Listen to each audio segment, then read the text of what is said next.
1997년 5월 27일 이른 아침, 일본 고베시 스마구에 위치한 도모가오카 중학교를 지나가던 남성은 학교 정문에 있는 공을 하나 발견했습니다.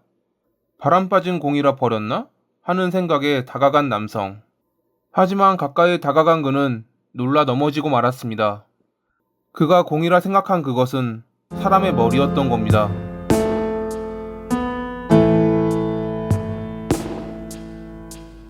신고를 받고 출동한 경찰 역시 끔찍한 모습에 놀라기는 마찬가지였습니다. 시신을 살펴보던 경찰은 입안에 다음과 같은 내용의 쪽지가 들어있는 것을 발견합니다. 이제 게임의 시작이다. 우둔한 경찰제군. 나를 저지해 보시게. 나는 살인이 즐거워 죽겠어. 사람의 죽음이 보고 싶어 견딜 수 없어.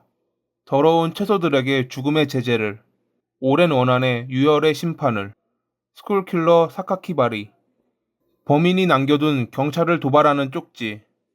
시신의 신원은 3일 전부터 행방불명된 인근 아파트에 사는 하세 준이었고 몇 시간 후 인근 야산에서 하세의 다른 신체가 발견됐습니다. 이러한 끔찍한 범행에 일본 언론은 연신 사건을 다뤘고 그러한 뉴스를 보며 웃고 있는 한 남성이 있었습니다. 그의 이름은 아즈마 시니치로, 범행을 저지른 장본인이었죠. 범행 당시 14살이었던 아즈마. 그는 평소에도 괴팍하기로 유명한 인물이었습니다. 초등학교 5학년 때부터 그는 매미나 개구리를 보면 잡아서 해부하곤 했습니다. 생사 결정권이 자신에게 있다는 것에 희열을 느꼈던 그는 더 나아가 동물들까지 괴롭히기 시작했습니다. 친구에게 자신이 20마리가 넘는 고양이에게 죽음이라는 선물을 주었다고 자랑했다는 아즈마. 후에 그는 그것이 마치 작품을 만드는 느낌이었다고 고백했습니다. 하지만 날이 갈수록 그는 처음 느꼈던 희열의 감정을 느끼지 못했다고 합니다. 뭔가 새로운 것을 찾아야 한다고 생각한 그의 눈에 들어온 것은 자신의 옆을 지나가는 여아였습니다. 1997년 2월 10일 오후 4시경, 그는 가방에 고무망치를 숨긴 상태로 거리를 돌아다녔습니다. 인근에서 놀던 초등학생으로 보이는 여아 2명을 발견한 아즈마는 주변에 아무도 없다는 것을 확인한 후 그녀들을 공격하고 달아났습니다. 중상을 입은 여아는 곧바로 병원으로 실려가 다행히 목숨을 구할 수 있었습니다. 범인이 블레이저를 입고 학생 가방을 소지한 중학생으로 보였다는 증언으로 여아의 아버지는 인근 중학교로 향했습니다. 학교 측에 학생 사진을 보여달라 요청했지만 돌아온 것은 경찰을 통화라는 답변뿐. 하지만 경찰에 피해 신고를 하고 다시 연락 요청을 했음에도 끝내 학교 측은 거부했다고 합니다. 만약 이때 학교에서 사진을 공개했다면 후에 일어날 끔찍한 사건은 일어나지 않았을지도 모릅니다. 3월 16일 점심 무렵, 아즈마는 공원에서 놀고 있는 야마시타 아야카를 발견하고 접근했습니다. 그녀에게 손을 씻을 수 있는 곳을 물어본 아즈마는 대답을 해주고 돌아서는 그녀를 불렀고 뒤돌아본 그녀를 망치로 공격한 뒤 도주했습니다. 도망가던 아즈마는 가방에 망치를 집어넣고 준비해둔 칼을 쥐며 또 다른 대상을 찾아다녔습니다. 10분 후 홀로 놀고 있는 비를 발견한 그는 칼로 그녀를 공격한 뒤 도주했습니다. 짧은 시간에 동네에서 발생한 충격적인 두 사건.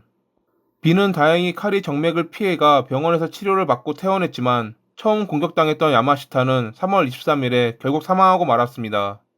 공격이 있었던 그날 아즈마는 집으로 돌아와 다음과 같은 일기를 썼습니다. 나는 오늘 인간이 얼마나 연약한 존재인지 확인하기 위한 신성한 실험을 했다. 내가 망치를 내려놓았을 때 소녀가 나를 마주보았다. 몇 번 공격한 것 같은데 너무 흥분해서 기억이 나지 않는다. 그리고 3월 23일에 야마시타가 사망했다는 이야기를 듣고 그는 또 다른 일기를 썼습니다. 오늘 아침 우리 엄마는 그녀를 가엾은 소녀라고 말했다. 공격당한 소녀는 죽은 것 같다. 내가 잡힐 만한 흔적은 남기지 않았다. 바모이 도키 신이시여 감사합니다. 앞으로도 지켜주세요. 그렇게 범행에 대한 죄책감은커녕 살인에 대한 기쁨과 신의 가호를 받고 있다는 믿음을 가지게 된 그는 두 번째 살인을 계획했습니다. 5월 24일, 예전부터 안면이 있었던 하세에게 접근한 아즈마는 인근 야산에 거북이가 있다며 함께 보러 가자고 꼬드겼습니다. 산에 오르며 거북이를 찾고 있는 하세의 목을 오른팔로 감아 교사를 시도했던 아즈마. 하지만 생각보다 손을 사용해 사람을 죽인다는 것은 쉽지 않았고 결국 칼을 쓰려 했지만 자신이 칼을 가져오지 않았다는 것을 깨달았습니다. 결국 운동화 끈을 이용해 두 번째 살인에 성공한 그는 또다시 느껴지는 희열에 만족했다고 합니다. 내가 상상했던 만족감을 훨씬 상회하는 느낌이었습니다.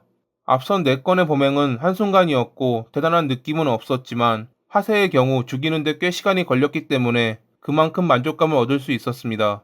이후 시체를 어디에 숨길까 고민할 때는 만족감이 사라졌어요. 후에 아즈마가 당시를 떠올리며 한 말입니다. 그는 주변에 있는 케이블 TV 시설에 하세를 숨기려 했지만 문은 자물쇠로 잠겨 있었습니다. 곧바로 마을로 가서 쇠톱과 자물쇠를 훔친 뒤 돌아와 시신을 숨겼던 아즈마. 새로 사온 자물쇠로 문을 잠근 뒤 그는 친구들을 만나 놀다가 저녁 무렵에 집으로 돌아왔습니다. 어머니의 하세가 집에 오지 않아 이웃들이 걱정한다는 소리에 그래요? 라고 답하며 자신은 아무것도 모른다는 듯 그는 방으로 올라갔습니다. 침대에 누워있던 아즈마는 쇠톱으로 자물쇠를 잘랐던 것을 기억하며 갑자기 사람의 경우는 어떨까라는 생각을 했다고 합니다. 다음날 그는 하세의 시신을 숨겨둔 야산으로 향했고 결국 자신의 궁금증을 해결했습니다. 잠시 하세의 머리를 땅에 두고 정면에서 감상하던 아즈마는 이 불가사의한 장면은 내가 만든 것이다 라고 하는 만족감이 몰려왔다고 합니다. 피를 핥았을 때 금속 맛이 강하게 났다고 말하는 아즈마에게 왜 그랬냐는 경찰의 질문에 그는 다음과 같이 말했습니다. 제 피가 더럽기 때문에 순수한 아이의 피를 마시면 그 더러운 피가 정화되리라 생각했어요. 어린아이의 목숨을 빼앗고 기분 좋다고 느끼고 있는 자신에 대한 자기 혐오라고 할까요? 하세의 머리를 지속해서 관찰하고 싶었던 그는 가방에 넣은 뒤 마을에 있는 후미진 연못으로 향했습니다. 연못 인근 구멍에 숨겨두고 범행에 사용한 흉기를 연못에 버린 뒤 집으로 돌아온 그는 다음날 차분히 감상하고 싶었기에 집으로 하세의 머리를 가져왔습니다. 하지만 그는 빠르게 흥미를 잃었고 조만간 하세의 시신이 발견되리라 생각하며 자신을 용의선상에서 배제하고 싶었습니다. 결국 그가 택한 것은 하세의 머리를 자신이 다니는 중학교 앞에 놔두는 것. 그는 조디악을 흉내내며 경찰을 도발하는 쪽지를 썼고 자신을 술, 귀신, 장미, 성자, 싸움을 의미하는 사카키바라 세이토라 칭했습니다. 언론에서 사카키바라 세이토를 귀신과 장미를 붙인 오니바라라고 읽자 화를 내며 언론사에 편지를 보냈던 아즈마. 이제부터 내 이름을 잘못 읽거나 내 기분을 상하게 한다면 나는 일주일에 3가지 야채를 먹어버릴 것이다. 내가 아이들만 죽일 수 있다고 생각한다면 큰 오산이다. 평소 아즈마는 긴장하면 주변 사람들이 야채로 보였고 자신 이외의 인간은 전부 야채와 같으니 절단이나 파쇄를 해도 아무도 슬퍼하지 않을 거라 생각했다고 합니다. 수사에 혼선을 주기 위해 자신이 다니는 중학교에 하세의 목을 두었지만 그는 곧바로 유력 용의자로 경찰의 주목을 받았습니다. 평소 동물들을 괴롭히고 학교에서 칼을 가지고 다니며 여러 사람을 위협했던 아즈마는 당시 중학교 내에서 관심의 대상이었기 때문이었죠. 만약 우리 학교에서 사건이 일어난다면 무조건 아즈마의 범행이다라는 말이 나올 정도로 아즈마는 평소에 위협적인 행동으로 눈에 띄는 학생이었다고 합니다. 중학교에 하세의 목을 가져다 두기 전까지 경찰에선 쪽지에 남긴 내용과 주변 인물들의 수상한 남자를 보았다는 증언으로 30, 40대 인물을 용의자로 보고 있었습니다. 자신을 용의선상에서 배제하고 싶었던 그의 행동이 도리어 그의 목을 죄었고 결국 경찰은 6월 28일에 그를 체포하며 앞선 사건의 범인이라는 자백을 받아냈습니다. 하지만 아즈마는 형사 책임 연령, 즉 촉법 소년이었기에 모든 재판은 비공개로 진행됐습니다. 일본은 물론 여러 나라에서 나이 어린 소년의 끔찍한 범행을 보도했습니다. 당시 언론에선 아즈마의 실명을 공개할 수 없었기에 그는 소년 A라 불렸다고 합니다.